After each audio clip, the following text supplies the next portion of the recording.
All right, so let me try to get through this so that we can get to the questions and we can get into a cooler room. But good afternoon, everyone. Thank you for being here today. I want to acknowledge October as Breast Cancer Awareness Month and recognize my colleagues, Alderwoman Pat Dow, Alderwoman Michelle Harris, who are breast cancer survivors, and all of the survivors that are standing here today. And I'm also grateful that we're being joined by our other alderperson of the 33rd Ward, Rosanna. It's good to see you. Every year, there are nearly 2.3 million new cases and 685,000 deaths from breast cancer worldwide. This means that all of us here today can say that we know someone or know of someone who has fought this disease. While we have seen a 40% decrease in the deaths from breast cancer, these numbers are still too high, especially amongst Black women. This month, as we wear our pink ribbons and celebrate, we certainly have a lot to be grateful for of what we've accomplished. But let's also remember how far we still have to go. October is also Domestic Violence Awareness Month, and I'm honored to have advocates standing here with me today. It is our duty as city leaders to lead a compassionate, collaborative response to end the cycle of violence in our communities. In the last few years, the city of Chicago has been focused on addressing the issue of gender-based violence and domestic violence, including the development of Chicago's first ever strategic plan to address gender-based violence as well as human trafficking. That work will continue and expand in my administration as we realize our vision for a better, stronger, and a much safer Chicago. And while we're on the subject of public safety, I want to address the issue of robberies that are plaguing our city, which along with our new arrival mission, is at the top of mind of many Chicago residents, and is certainly top of mind for your mayor. While our numbers around shootings and homicides are improving, we have seen an uptick in motor vehicle theft and robbery incidents. Know that this is an issue that I take extremely seriously, as these incidents are extremely traumatic and can have lasting impact on a person's life, and even much worse. I want residents to know that under my leadership and the leadership of our newly appointed superintendent, Larry Snelling, the Chicago Police Department is determined to analyze and identify these robbery patterns as quickly as possible. And with this information, the department will utilize all resources, technology that's at our disposal to identify, apprehend, and charge these individuals who are terrorizing the people of Chicago. And finally, I'm proud to celebrate today the City Council voted to approve the establishment of the Mental Health System Expansion Working Group. This is a critical step towards the implementation of treatment, not trauma, and making our city a more compassionate and safer place. Again, I am grateful for the leadership of our alder, Rosanna. Thank you for your leadership and your love for the people of Chicago. I want to thank City Council today for approving this ordinance, and I look forward to working as the group puts together recommendations and next steps. And so now with that, I will take questions.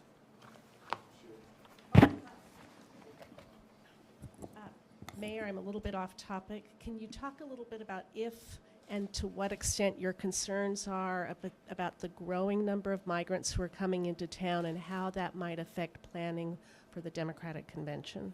Thank you for that question. I've always been concerned about this. This is an issue that during the transition, we began to work towards coming up with solutions to address what we knew was coming. You know, last month, all of you were privy to the plan that we have put forth. And 14 buses today, we're getting word that it could be as many as 22. You know, this is a growing crisis, not just for the city of Chicago, but for the entire globe. The population shift that we are experiencing as a result of the failure of federal policies is now impacting the people of Chicago in a very dramatic way. And so that's why I've been standing up a brand new shelter every single week We've renegotiated a contract that I inherited multiple times to cut the cost on services. A month ago, I expressed to you all that we are not just simply looking for brick and mortar, but we have these base camps that we are prepared to drive stakes in the ground to be able to meet this moment. It's a tremendous sacrifice for the people of Chicago, and I certainly recognize how hard it has been for the people of Chicago. But what I do know for sure, without action, the type of chaos that the Republican Party is causing, it's going to be greater. And so we need shared responsibility from every single level of government. And so my concern did not start last week. It didn't start today. I've been concerned about this. And this is why, for the first time in the history of Chicago, we have a deputy mayor dedicated to this very issue. We knew this was coming. The type of governance or lack of governance that we're seeing from the Republican Party, we've been knowing this. This is the same party that tried to overturn an election. You can't put anything past these individuals. So absolutely, they want to punish Chicago for being the greatest freaking city in the world. But we're going to continue to band together, do our part to make sure that we're showing up for people who have needed the government to respond to their critical needs for generations now. And that's why I'm making sure that we have mental health services, bringing Chicago home, abolishing the sub-minimum wage. That as much as I'm concerned about this issue, I have not stopped leading on my values, and I won't. Hi, Mayor. We can hear you. Can you talk about why you decided to welcome NASCAR back to Chicago in 2024? And will the city council be asked to approve the permits for the race? Well, first of all, my administration has been in constant communication with NASCAR. And what NASCAR has been willing to do has cut the time at the beginning of the race and as well as at the end of the race to shorten the time of disruption that has taken place. We also got a better deal for the people of Chicago, where NASCAR has agreed to invest towards costs that they didn't do before. And we've worked with the alders who are most impacted by NASCAR, and we will continue to collaborate and work with people to make sure that the people of Chicago get the best possible deal. And on the Bring Chicago Home public hearing, do you remain confident that the people of Chicago will approve this tax given the pressures on the commercial property values in the downtown area, or are you concerned that that will worsen the state of downtown real estate? 68,000 people are unhoused in the city of Chicago. Everyone agrees that this is, it's an embarrassment. Everyone agrees. And what I'm confident in is that the people of Chicago will come together to address this need. Look, the way this plan is laid out, 96% of people will receive a tax break. And businesses are still coming to Chicago. You all are reporting on it. Expansion continues to happen. Development continues to happen. And it's happening under my administration because we're bringing people together. And so, of course, you're going to have some push and pull. That's what democracy does. But we don't panic. Hi, Mayor. Hi. You mentioned the working group on treatment, not trauma. Obviously, your budget address next week, though, provides a more immediate opportunity to implement some of the pieces of that policy. Can we expect to see the reopening of any mental health clinics in your budget? And if so, how many or what other pieces? Well, that's a good question. Here's the good news, is that I get to pass multiple budgets.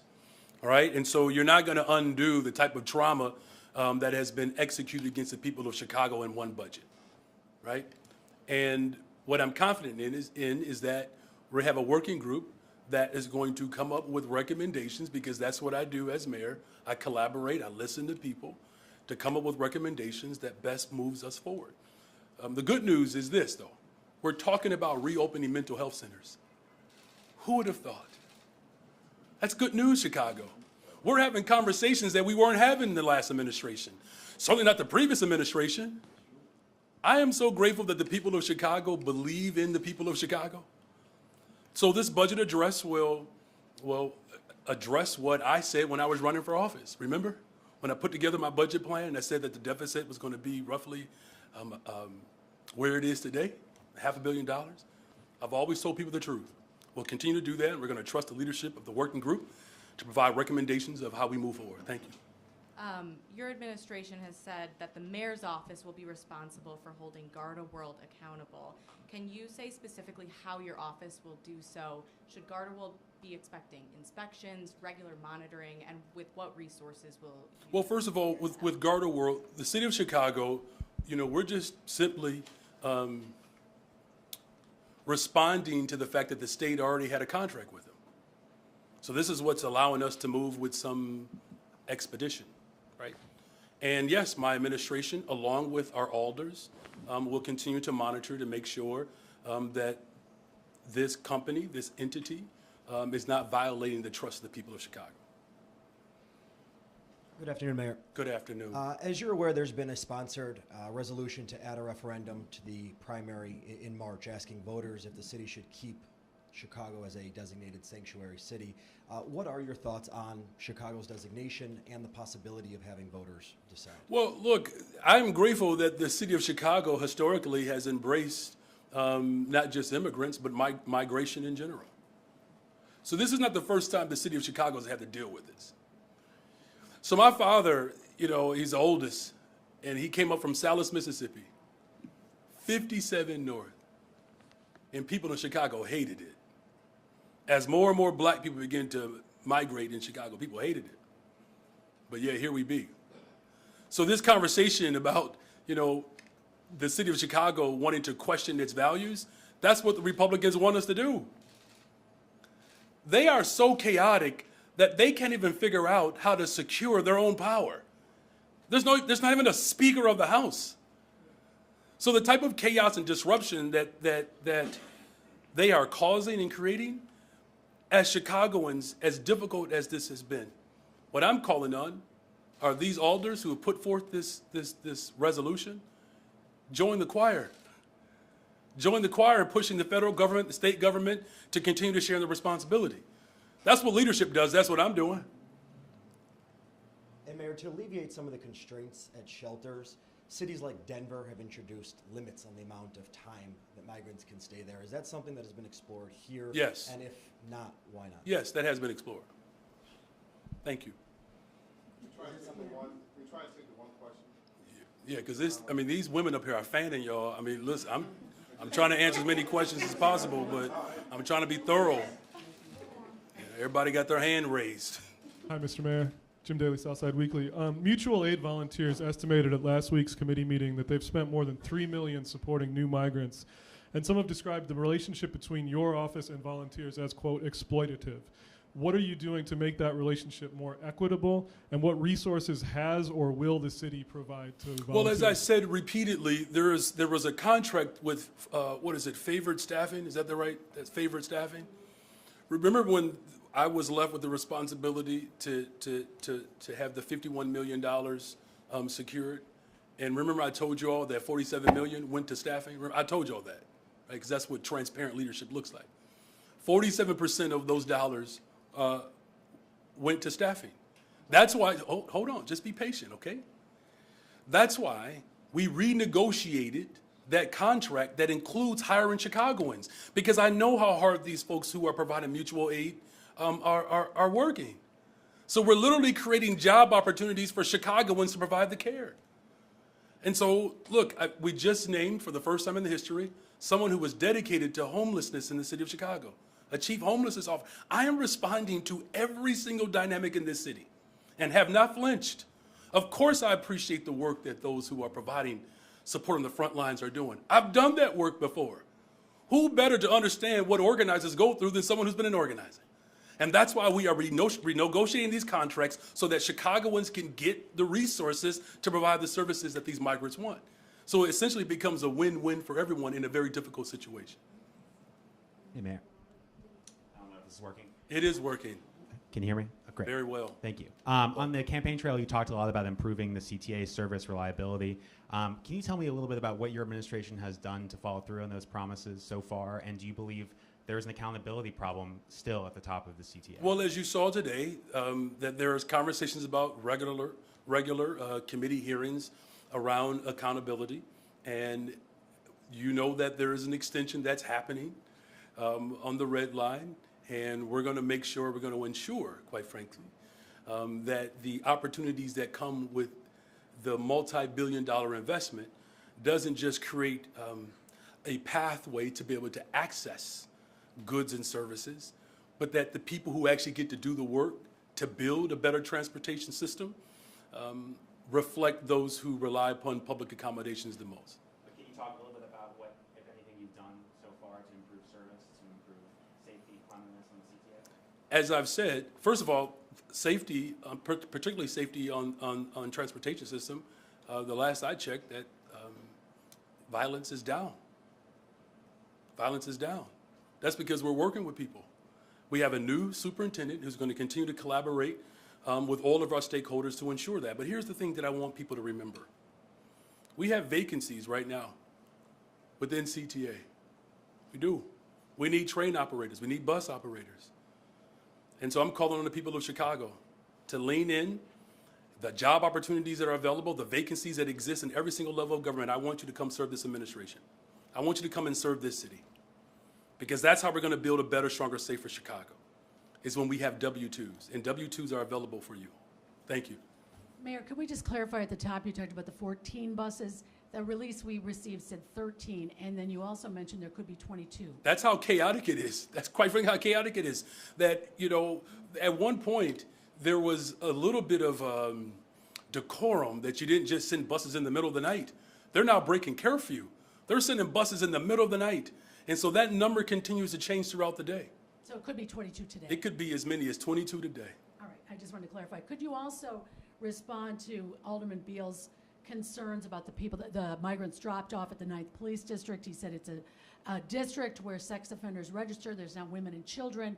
He believes it's illegal to have the migrants at his district. Well, look, this is why I've been working hard to remove people out of police districts. That's why I'm standing up a brand new shelter every single week. We have these base camps that a contract that was already signed by the state of Illinois. We're moving forward with that. This administration, my administration, is working in collaboration with all of our stakeholders to make sure that whether it's police districts or whether there are the airports, that people are not living on floors. And we're working hard to actually build an operation and apparatus that alleviates that pressure in our police districts. And on NASCAR, 2 aldermen already have said they would like to have been consulted. They're aldermen from downtown. They really don't want NASCAR back. Why, then, did you decide that it Of the 5 alders that represent downtown, 4 of them have already expressed their commitments. And we're going to continue to have conversations with every single alder person to make sure that we get the best possible deal, which here's the thing that's exciting, though. The fact that NASCAR has agreed to change its operation so that the time of that has been, that we saw this first year as a tremendous inconvenience because of how long a NASCAR needed to set up and break down, we reduced that by 6 days. I believe 4 on the front end, 2 on the back end. And we got them to commit to additional resources to be able to pay towards public safety and all the other costs that come with it. So it's a better deal than what I inherited, and we're going to continue to have conversations with individuals that might have questions about NASCAR. Thank you. Good afternoon, Mayor. Good afternoon. Question for you. We're hearing reports that there is already a DHS crew, Homeland Security team on the ground here in Chicago to assess the situation, to provide some kind of resource help for your administration. What can you tell us about when they got here and what you're hoping they can do for Chicago? Well, again, first of all, them being here to assess what the people of Chicago have been saying and what I've been saying well before I was even sworn in. I've been to D.C. multiple times. I've been to Springfield, all over the city of Chicago, working to bring people together to share in the sacrifice of this crisis. Based upon our interactions thus far, it is becoming increasingly clear that those who want to disrupt our democracy are committed to doing that. It's a real mission of theirs. And so our hope is that we will continue to get more resources and a stronger commitment from the federal government to be able to provide us with the support that the people of Chicago need. But they are here already, just Yes. to clarify. And when did they arrive? I don't know. When did they arrive? Today? Today's Wednesday, right? Yes, today. They just arrived today. Also, just to follow up on that, there's whispers that your administration may be sending a team to the border perhaps to try to either assess the situation, discourage migrants from coming to Chicago. What can you tell us? So there are no whispers. My administration, we don't whisper. We just talk out loud. I've said, you're welcome. I hope you all enjoy me talking out loud. We need to go assess the situation. Just like our team has gone to DC. We need better coordination, quite frankly. You know, this is a dynamic that, but here's the thing. I recognize what our southern states are dealing with. And so going to see it firsthand, I had a chance to sit with some leaders from Mexico. And at the tip of Mexico, 2,500 or so families who are seeking asylum reach the southern tip of Mexico. By the time they get to the northern tip of Mexico, right on the borders of our country, that 2,500 amasses to anywhere from 7,500 individuals to 10,000. This is serious, and I've been saying it. I mean, this ain't the first time you've heard me say how serious this dynamic is, and so I'm doing my part to continue to make sure that Chicagoans who have been in this city, who have needed support, and particularly our black families. I know there's been a tremendous burden, particularly on black Chicago. I am fully aware of that. Y'all know where I live. Y'all know how many schools have been shut down in Austin, mental health clinics. Administration after administration has taken away from black people, not mine. And I want to make this point very clear as well. We're trying to make sure that migrants are not on floors. So when individuals say that black folks want what migrants want, it's not true. It's not. Black folks want what they deserve. And to compare the needs of black people to individuals who are being forced out of their countries because of bad foreign policy, who are living on floors, comparing the conditions in which descendants of slaves have had to endure to migrants who are sleeping on floors, I question how much you actually care and love about black people and understand their conditions. And so I got you. Because we speak out loud. So going to the border is to make sure that everybody knows that my administration is committed to making sure that we are putting together the full force of government at every single level to ensure that these families, who, by the way, they're not illegal. They're asylum seekers. They are protected by international law. So you have individuals who are trying to play on the fear of black folks that many of the folks who are trying to play on their fear ain't done nothing to help black people. So yes, Craig, we're going to assess the full situation, and that also requires our team to be at the border. Thank you very much. When will you go, sir? I mean, y'all want to know all my business today? Justin. Soon. Like in a week, 2 weeks? Soon. Justin. Just to clarify, when is the team? Soon being as set up? possible. Look, I'm still running a major city. I have children who attend schools who have soccer games, y'all. You know, you all are asking me as if I'm not a parent in this city. I get it, I'm mayor, I get it. But you're asking me to give you a date, and I have to court. Do you understand that you have not had a mayor like me? I get that. I have a wife, I have children, they have schedules. And plus, we still have public safety that we have to address. We still have the unhoused that we have to address. I still have a budget that I have to address. And I'm doing all of that with a black wife raising 3 black children on the west side of the city of Chicago. I am going to the border as soon as possible. But I got to coordinate that with running the government and making sure that my wife and children are secure as well. Thank you, Lawrence. Can you There are clarify? you have another question. So you had one question asked 4 different times. All right, go ahead. I was Go ahead. following up for a Lawrence. colleague. Can you clarify on the NASCAR contract? You're saying more revenue will come to the city as part of this. Oh, no. Just hold on. Wait, repeat that again. You're saying more revenue will come to the city from NASCAR to offset. No, okay, yeah, finish that. I'm sorry. I want to make sure that I'm hearing your question right. So when you're talking about more revenue, you're talking about the additional agreement to make sure that the cost of this, that there's a better deal. Yes. Yes. Yeah. Yes. Can you clarify? I mean, has that number been set? Is it a percentage? How much more will come to the city? And then can you also address? I've spoken to each of the downtown aldermen. None of them have said that they were that they knew an agreement had been reached, and a few, including Bill Conway, are critical of that, saying they would have liked to be brought in collaborated with on the details of the contract? We have spoken to all 5 of the alders who are impacted by NASCAR, particularly because it exists within their wards. And 4 of them understand and have made my administration clear that they appreciate the negotiations that have taken place. And of course, there's still work to be done. As far as the actual amount on that revenue, we'll get that to you.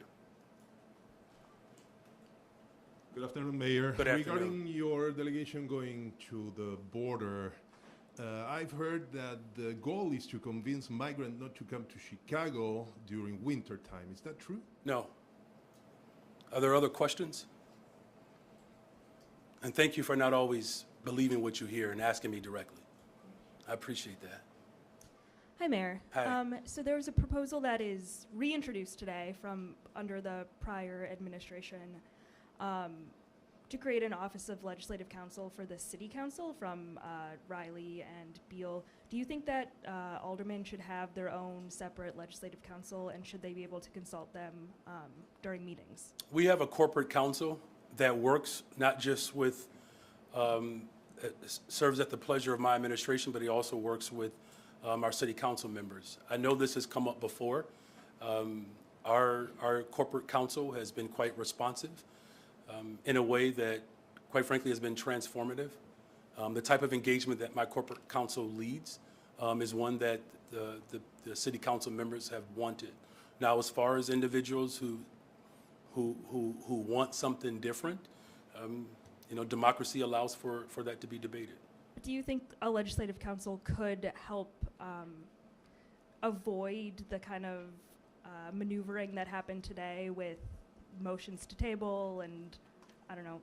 Those are rules. There's no corporate or there's no legislative council that would disrupt the rules. The rules are the rules. The rules are actually secured by the city council.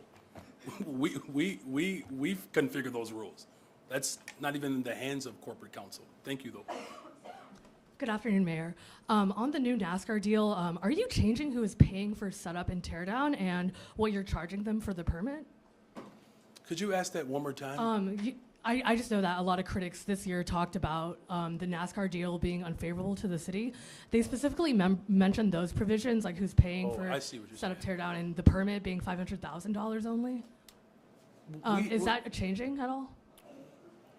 We have not made, that determination of whether or not that should change or live. What I've said is what I've said, is that the setup and the teardown, we've condensed that, and NASCAR is committed to making sure that there are resources available through NASCAR to make sure that they are providing the support that the city deserves.